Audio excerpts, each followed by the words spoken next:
السلام علیکم ورحمۃ اللہ تعالی وبرکاتہ۔ نحمده ونصلي ونسلم على رسوله الكريم اما بعد فاعوذ باللہ من الشیطان الرجیم بسم اللہ الرحمن الرحیم ان اللہ وملائکتہ یصلون علی النبی یا ایہا الذین آمنوا صلوا علیہ وسلموا تسلیما اللہم صلی علی سیدنا ومولانا محمد معدن الجود والکرم وآلہ الکرام وابنہ الکریم وبارک وسلم صلاۃ وسلاما علیک یا رسول اللہ صلی اللہ تعالی علیہ وسلم۔ حدیث نمبر 34 کا درس ہے جو غیبت کے بارے میں ہے کہ غیبت کتنا بڑا گناہ ہے، اور جو ہیڈنگ ہے وہ یہ ہے کہ غیبت زنا سے بھی بدتر ہے۔ عن ابی سعید و جابر قال قال رسول اللہ صلی اللہ علیہ وسلم الغیبت اشد من الزنا قالوا یا رسول اللہ وکیف الغیبت اشد من الزنا قال ان الرجل لیزنی فیتوب اللہ علیہ وفی روایت فیغفر اللہ له وان صاحب الغیبت لا یغفر له حتى یغفرها له صاحبه ان الرجل لیزنی فیتوب اللہ علیہ۔ حضرت ابو سعید خدری اور حضرت جابر رضی اللہ عنہما سے مروی ہے کہ رسول اللہ صلی اللہ علیہ وسلم نے فرمایا کہ غیبت زنا سے بھی زیادہ سخت گناہ ہے۔ یعنی زنا کتنا بڑا گناہ ہے، گناہ کبیرہ، حرام ہے زنا، لیکن غیبت اس سے بھی بڑا گناہ ہے اور اس سے بھی زیادہ سخت ہے۔ تو صحابہ کرام نے عرض کیا کہ یا رسول اللہ غیبت زنا سے زیادہ سخت کس طرح ہے؟ تو حضور صلی اللہ علیہ وسلم نے فرمایا کہ آدمی زنا کرتا ہے، پھر توبہ کر لیتا ہے اور اللہ تبارک و تعالی اس کی توبہ کو قبول فرما کر اس کو بخش دیتا ہے، لیکن غیبت کرنے والے کو اللہ تبارک و تعالی اس وقت تک نہیں بخشے گا جب تک کہ اس کو وہ شخص معاف نہ کر دے جس کی اس نے غیبت کی ہے۔ جس کی غیبت کی ہے پہلے اس سے جا کے معافی مانگنی پڑے گی، وہ معاف کرے، پھر اللہ تبارک و تعالیٰ کی بارگاہ میں توبہ کرے، تب جا کے اس کا یہ گناہ معاف ہوگا، کیونکہ اس کا تعلق حقوق العباد سے ہے۔ یعنی غیبت کا تعلق حقوق بندے کے حقوق سے ہے، اور ایسے ہی جتنے بھی حقوق العباد سے تعلق رکھنے والے گناہ ہیں وہ گناہ اس وقت تک معاف نہیں ہوتے جب تک کہ جس بندے کا وہ حق ہے وہ بندہ معاف نہیں کر دیتا۔ جیسے کہ حسد کا معاملہ ہے، کسی سے آپ حسد رکھتے ہیں، آپ جلن رکھتے ہیں، تو یہ بھی بہت بڑا گناہ، یہ بھی اس وقت تک معاف نہیں ہوگا جب تک کہ جس سے آپ نے حسد رکھا ہے وہ خود آپ کو معاف نہ کر دے۔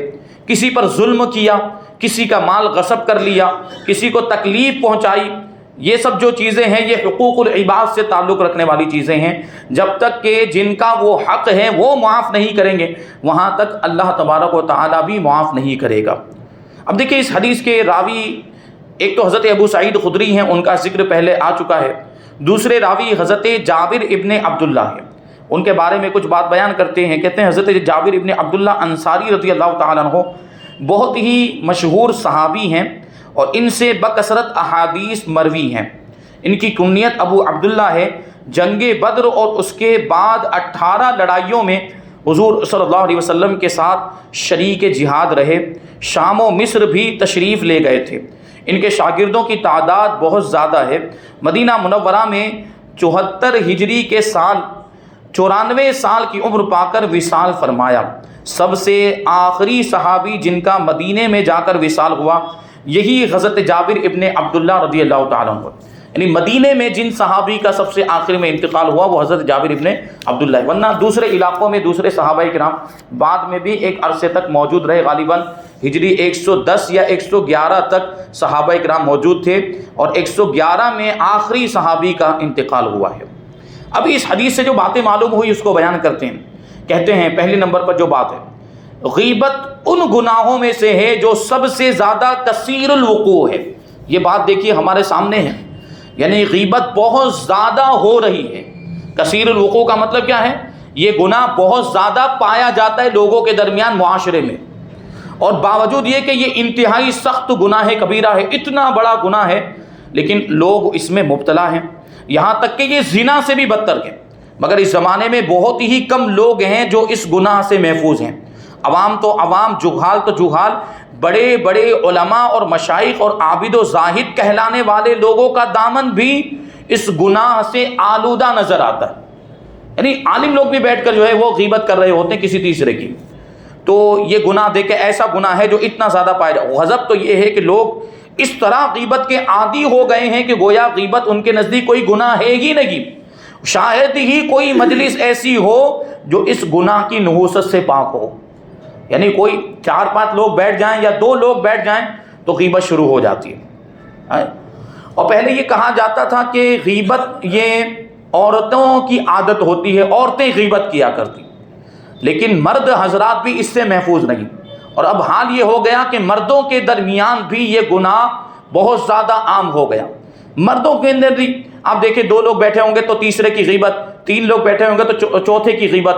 ابھی غیبت کا مطلب کیا ہوتا ہے وہ بھی بیان کریں گے تو آپ کے سامنے یہ بات واضح ہو جائے گی کہ یہ غیبت کیسے ہوتی ہے اور کہاں کہاں اور کس انداز میں پائی جاتی ہے. کہتے ہیں غیبت کا مطلب کسی کو غائبانہ برا کہنا یا پیٹھ پیچھے اس کا کوئی عیب بیان کرنا، یہی غیبت ہے. پیٹھ پیچھے کسی کا عیب بیان کرنا، کسی کی برائی کرنا، یہی تو غیبت ہے. بیک بائٹنگ جس کو کہا جاتا ہے، اس کا مطلب یہ ہوتا ہے پیٹھ پیچھے وہ موجود نہیں ہے جس کی برائی بیان کی جا رہی ہے، جس کا عیب بیان کیا جا رہا ہے وہ موجود نہیں ہے. 2 لوگ مل کر یا 3 لوگ مل کر اس کی برائی بیان کر رہے ہیں تو اس کو کیا کہا جائے گا؟ اس کو غیبت کہا جائے گا اور یہ گناہ کبیرہ ہے. چنانچہ مشکات شریف کی ایک حدیث ہے کہ خود حضور صلی اللہ علیہ وسلم نے صحابہ کرام سے فرمایا کیا تم جانتے ہو کہ غیبت کیا ہے؟ تو صحابہ کرام نے عرض کیا اللہ اور اس کے رسول زیادہ جاننے والے ہیں.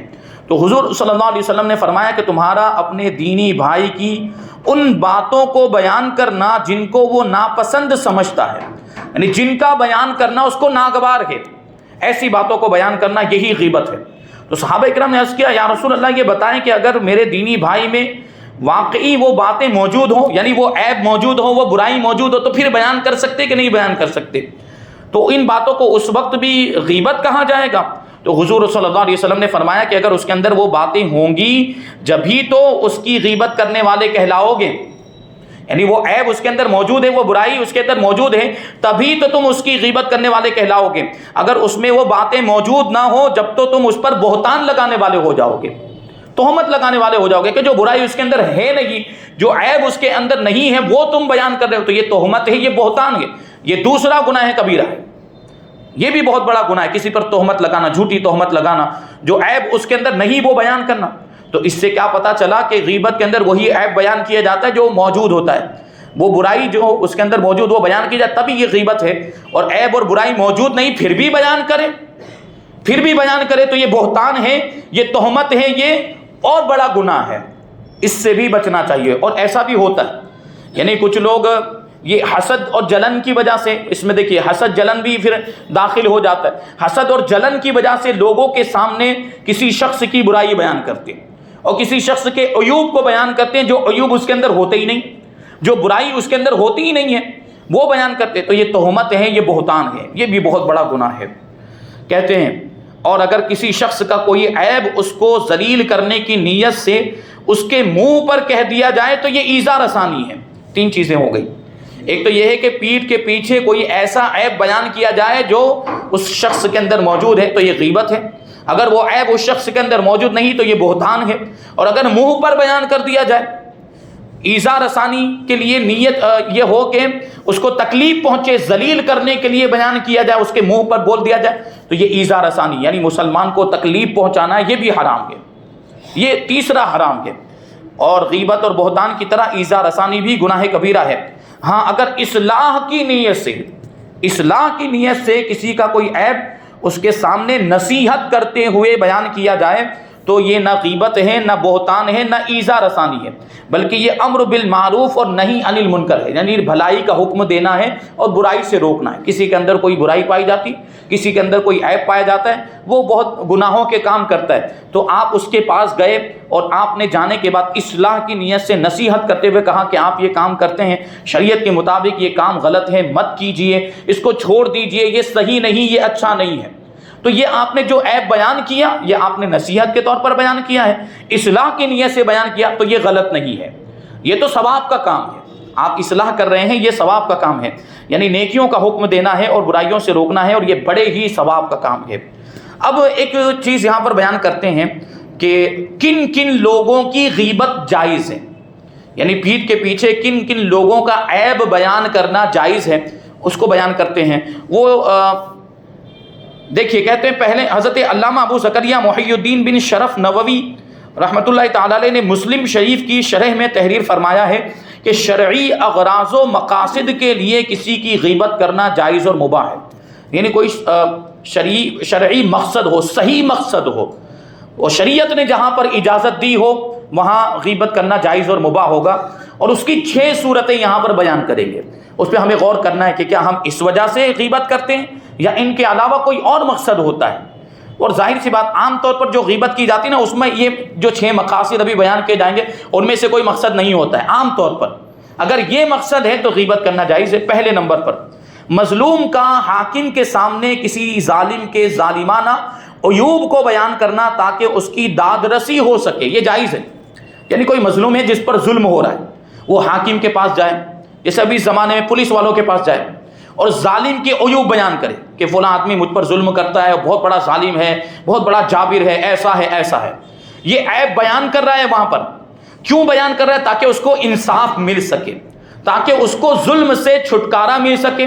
اس نیت کے ساتھ وہ حاکم کے سامنے ظالم کے عیوب بیان کر رہا ہے، تو یہ صحیح مقصد ہے، اس کی وجہ سے یہ غیبت میں شمار نہیں ہوگا۔ یہاں پر یہ غیبت ہے، تعریف کے اعتبار سے غیبت ہے، لیکن یہ گناہ نہیں ہے، یہ جائز اور مباح ہے۔ دوسرے کس کی غیبت؟ کسی شخص کو برائی سے روکنے کے لیے کسی صاحب اقتدار کے سامنے اس کی برائیوں کو ذکر کرنا تاکہ وہ صاحب اقتدار اپنے روب و داب سے اس کو برائیوں سے روک دے۔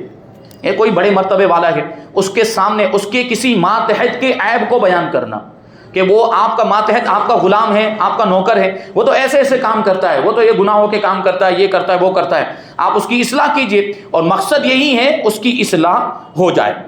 جیسے کہ ایک مثال کہ کوئی لڑکا ہے، کوئی نوجوان ہے جو گناہوں کے کام کر رہا ہے، برائیوں کے کام کر رہا ہے، آپ اس کے والد صاحب کے پاس جائیں اور اس کے والد صاحب کو کہیں کہ آپ کا بیٹا ایسے ایسے کام کرتا ہے، غلط کام کرتا ہے، اس کے بیٹے کے عیب والد صاحب کے سامنے بیان کریں، لیکن کیوں بیان کریں؟ اصلاح کی نیت سے۔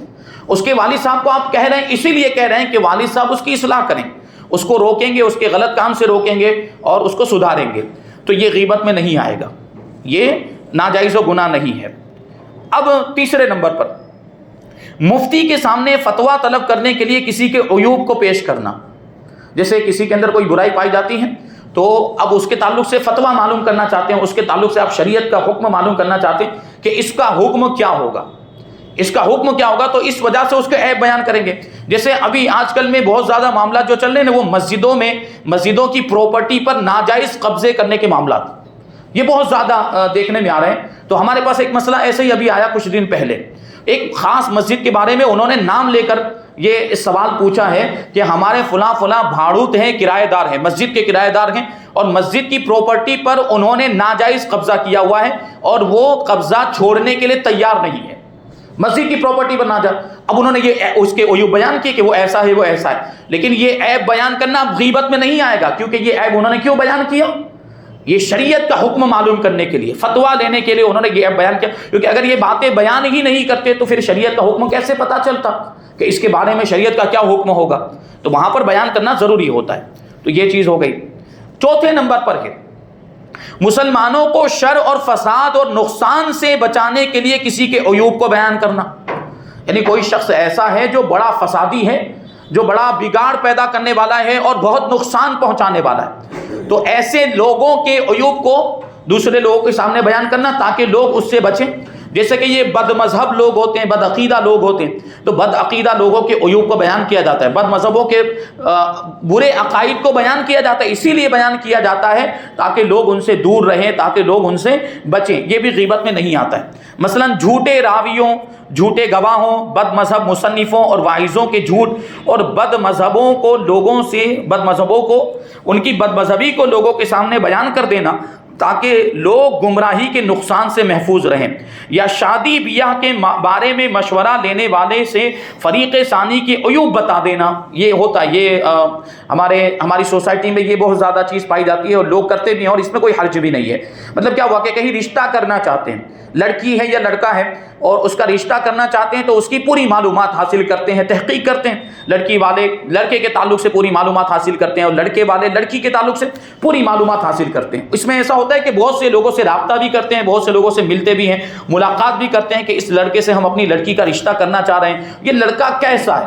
تو اب یہاں پر چونکہ پوچھا جا رہا ہے، اب خیر خواہی اور ہمدردی اور بھلائی کا تقاضا یہ ہے کہ اگر اس کے اندر کوئی عیب اس کو معلوم ہو تو یہ بتائے، کیونکہ یہ پوری زندگی کا معاملہ ہوتا ہے۔ شادی ہو جائے گی، اگر اس کے اندر وہ عیب ہے تو اس کی وجہ سے وہ پوری زندگی پریشان ہوتے رہیں گے، اس لیے بیان کر دینا یہاں خیر خواہی کا تقاضا ہے، اور اسلام نے اس کی اجازت بھی دی ہے کہ آپ جس لڑکے سے اپنی لڑکی کا رشتہ کرنا چاہ رہے ہیں وہ تو سگریٹ پیتا ہے، وہ تو جو ہے کہ شراب نوشی کرتا ہے، وہ تو ایسا ہے، وہ تو جوا کھیلتا ہے، یہ اس طرح کے کچھ عیوب ہیں جو شرعی عیوب مانے جاتے ہیں، وہ بیان کرنے کی اجازت ہے، اور یہ غیبت میں نہیں آئے گا۔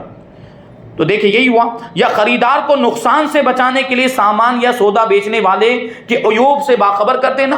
کوئی آدمی کوئی سامان خریدنا چاہتا ہے اور آپ جو ہے جانتے ہیں کہ وہ سامان خراب ہے، وہ سامان عیب والا ہے، نقصان والا ہے، تو آپ اس لیے اس سامان کے عیب کو بیان کر دیں کہ یہ سامان جو ہے خریدنے کے لائق نہیں ہے، یہ غیبت میں نہیں آئے گا، اس کو نقصان سے بچانے کے لیے۔ اسی طرح جو بیچنے والا ہے، سودا بیچنے والا ہے، اس کے عیوب کو بتا دینا تاکہ اس کے بھی نقصان سے یہ محفوظ رہے، یہ بھی غیبت میں نہیں آئے گا۔ اب پانچواں آدمی کون ہے؟ جو شخص علی الاعلان یعنی کھلم کھلا طور پر فسق و فجور اور بدعات و معصیات کا مرتکب ہو، اس کے عیوب کو بیان کرنا بھی ناجائز و گناہ نہیں، یعنی کھلم کھلا گناہ کبیرہ کر رہا ہے، فاسق و فاجر ہے، یعنی اس کی برائیاں لوگوں کے سامنے ویسے ہی ہے، وہ فاسق و فاجر ہیں، لوگوں کے سامنے کھلم کھلا گناہ کرتا ہے، شرابی ہے، جواری ہے، سب کو پتا ہے، تو اب اس کو شرابی جواری کہنے میں کوئی حرج نہیں، کیونکہ ویسے ہی وہ عیب تو لوگ جانتے ہی ہیں، تو اب بیان کرنے سے کوئی فرق نہیں پڑنے والا ہے، تو ایسے آدمی کے عیب کو بھی بیان کیا جا سکتا ہے۔ اور چھٹے نمبر پر آخری بات کہ کسی شخص کی شناخت اور پہچان کرانے کے لیے اس کے کسی مشہور عیب کو اس کے نام کے ساتھ ذکر کر دینا، یہ بھی ہمارے یہاں پہ بہت زیادہ ہوتا ہے۔ وہ کسی کے نام کے ساتھ کبھی لنگڑا لگا دیں گے، فلاں لنگڑا، فلاں کالو، اور یہ وہ اس طرح جو ہے ناموں کے ساتھ اب بات یاد رکھیں کہ اگر یہ سب بولنے کی وجہ سے اس کو تکلیف ہوتی ہے تو یہ بھی ناجائز، اور تکلیف نہیں ہوتی ہے صرف پہچاننے کے لیے، صرف شناخت کے طور پر اس کے ساتھ یہ نام جوڑ دیے جاتے ہیں تو اس کی اجازت ہے، لیکن ایسا نہیں کرنا چاہیے کوئی دوسری پہچان لگا دی جائے، ضروری تھوڑی کہ یہ عیب والی چیزیں لنگڑا ہے، کالا ہے اور کانا ہے، اس طرح کے جو ہے کہ الفاظ نہ بولے جائیں، اور کیونکہ مطلب آدمی برداشت کر لیتا ہے لیکن دل میں اس کو تکلیف ہوتی ہے، آدمی ایسے ظاہر میں بولتا نہیں ہے لیکن تکلیف کے معاملات ہوتے ہیں، وہ آپ کو نہیں پتا چل پائے گا، اس لیے یہ سب نہیں بولنا چاہیے۔ ہاں اگر صحیح مقصد ہے صرف جان پہچان کے لیے ہی یہ بولا جا رہا ہے، دوسرا کوئی جان پہچان کا شناخت کا طریقہ نہیں ہے تو پھر شریعت اجازت بھی دیتی ہے۔ جبکہ ابھی ہمارے یہاں پہ تو اور بھی دوسرے جیسے کہ سرنیم ہمارے یہاں پہ چلتے ہیں، تو سرنیم کے ذریعے سے بھی آپ جو ہے اس کو جان سکتے ہیں، پہچان سکتے ہیں اور اس کی شناخت معلوم کر سکتے ہیں کہ فلاں آدمی کے نام کے ساتھ یہ لگا دیا جائے جو اس کا سرنیم ہے، لاکڑا والا، فلاں والا، یہ والا، تو وہ آپ جو ہے اس کو جان لیں گے، پہچان لیں گے۔ کہتے ہیں جیسے محدثین کا طریقہ ہے کہ ایک ہی نام کے چند راویوں میں امتیاز اور ان کی شناخت کے لیے، یعنی ایک ہی نام کے مختلف راوی ہیں تو اب کیسے پتا چلے گا کہ کون سے راوی ہیں؟ ہمارے یہاں پہ بھی وہ جاننے پہچاننے کی ضرورت کب پیش آتی ہے؟ جب ایک ہی نام کے بہت سارے لوگ ہیں۔ بھائی عرفان تو بہت سارے ہیں، تو کون سے عرفان کی بات چل رہی ہے؟ عمران، کون سا عمران؟ تو عمران تو بہت سارے ہیں، کون سے عمران کی بات چل رہی ہے؟ تو عمران وہ لنگڑا، عمران وہ کانا، اس طرح بول دیا جاتا ہے۔ تو اگر اس کی وجہ سے ان کو تکلیف ہو تو پھر اجازت نہیں ہے، اور ان کو تکلیف نہیں ہوتی تو چل جائے گا۔ کچھ لوگوں کے نام کا حصہ ہی بن جاتا ہے، یہ چیزیں جو ہوتی وہ کچھ لوگوں کے نام کا حصہ بن جاتی ہیں اور اس سے ان کو کوئی فرق نہیں پڑتا، کوئی تکلیف نہیں ہوتی، تو وہاں بولا جا سکتا ہے۔ تو راویوں میں امتیاز کرنے کے لیے محدثین جو ہے کسی کے نام کے ساتھ اعمش لگا دیتے ہیں۔ اعمش کا مطلب ہوتا ہے چندھا، جس کی آنکھیں بہت چھوٹی چھوٹی ہوں اور وہ زیادہ روشنی کو برداشت نہ کر سکے، یہ بھی عیب کی بات ہے۔ اور اعرج یعنی لنگڑا، اعما یعنی اندھا، طویل یعنی لمبا، لمبے قد والا وغیرہ عیوب کو ان کے ناموں کے ساتھ ذکر کرتے ہیں، محدثین ذکر کرتے ہیں۔ دیکھیں محدثین ان کا مقام و مرتبہ بھی سمجھیں کہ اتنا بڑا مرتبہ جنہوں نے حدیثوں کو ہم تک پہنچایا ہے اور حدیثوں کا اتنا زیادہ اس کی حفاظت کا اہتمام کیا ہے، راویوں کے تعلق سے انہوں نے جرح و تعدیل کا جو فن قائم کیا ہے نا، یہی حدیث کی تدوین اور حدیث کو محفوظ کرنے کے لیے بہت ہی بہترین ان کا یہ کارنامہ ہے جو قیامت تک یاد کیا جائے گا۔ مطلب کیا ہوتا ہے کہ راویوں پر وہ لوگ کلام کرتے ہیں کہ یہ راوی اس لائق ہے کہ نہیں کہ اس کی حدیث کو آگے بڑھایا جائے، اس سے حدیث لی جائے، اس سے حدیث بیان کی جائے، اس سے حدیث روایت کی جائے۔ یہ جو ہے کہ بڑا ایک فن ہے، اس پر اور گفتگو ہو سکتی ہے۔